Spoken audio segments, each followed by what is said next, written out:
గత 2-3 రోజుల నుంచి శేర్లింగంపల్లి కాన్స్టిట్యున్సీ 124 డివిజన్ ఆల్విన్ కాలనీలో ఎల్లమ్మ బండలో రోడ్ వైండింగ్ గురించి రాత్రికి రాత్రి ఇల్లు కూల్చడం జరుగుతున్నది. కనీసము ఈ ప్రాంతంలో 30 నుంచి 40 సంవత్సరాల నుంచి ఎవరైతే మన కూలగొట్టారో ఇళ్లలో నివాసం ఉంటున్న వాళ్లకు 24 అవర్స్ ముందు కూడా చెప్పకుండా ఈవినింగ్ చెప్పి తెల్లారి కూల్చడము చాలా శోచనీయము. ఇలాంటి వాటిని భారతీయ జనతా పార్టీ తీవ్రంగా వ్యతిరేకిస్తుంది.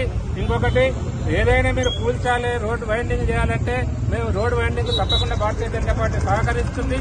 కానీ ఎవరైతే ఇల్లు కూల్చారో వాళ్లకు ముందు నష్టపరిహారం చెల్లించిన తర్వాతనే భారతదేశంలో మొత్తం అదే నడుస్తున్నది. ఎక్కడైనా ఎవరైనా ఏ రైతులు కానీ ఎవరైనా కానివ్వండి, వాళ్ళకు నష్టపరిహారం ఇచ్చిన తర్వాతనే వాళ్ళ భూములు తీసుకునే ఆనవాయితీ ఉంది. కాబట్టి ఇక్కడ ఎవరైతే ఇప్పటి వరకు మీరు కూల్చారో మన ఎమ్మెల్యే గారు, కార్పొరేటర్ గారు మరి ఇద్దరు నిలబడి కూల్చివేయడం జరుగుతున్నది. ఎక్కడా నేను చూడలేదు. ఎవరిదైనా ఇల్లు కూల్స్తే వచ్చి మనం ఆదుకోవాలి కానీ దగ్గరుండి కూల్చే పద్ధతి నేను ఇంతవరకు ఎక్కడ చూడలేదు.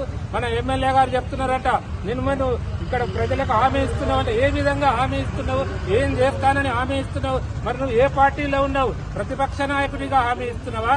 గవర్నమెంట్ పక్షం నాయకు కాంగ్రెస్ పార్టీ లీడర్ గా హామీ ఇస్తున్నావా? మరి నీకు హామీ నోటి మాటకైతే నడవది. ఇక్కడ ఉన్న బాధితులందరికీ ముందుగా నువ్వు నష్టపరిహారం చెల్లించి మీ పనులు పూర్తిగా విజయవంతం చేసుకోండి. మాకు ఎలాంటి అభ్యంతరం లేదు. గుడి జోలికి మట్టు రావద్దు. అన్ని ప్రాంతాలను భారతీయ జనతా పార్టీ నమ్ముతుంది. కాబట్టి ఎవరికి ఇబ్బంది లేకుండా అందరికి న్యాయం చేసేటట్టు జరగాలని కోరుకుంటున్నాను.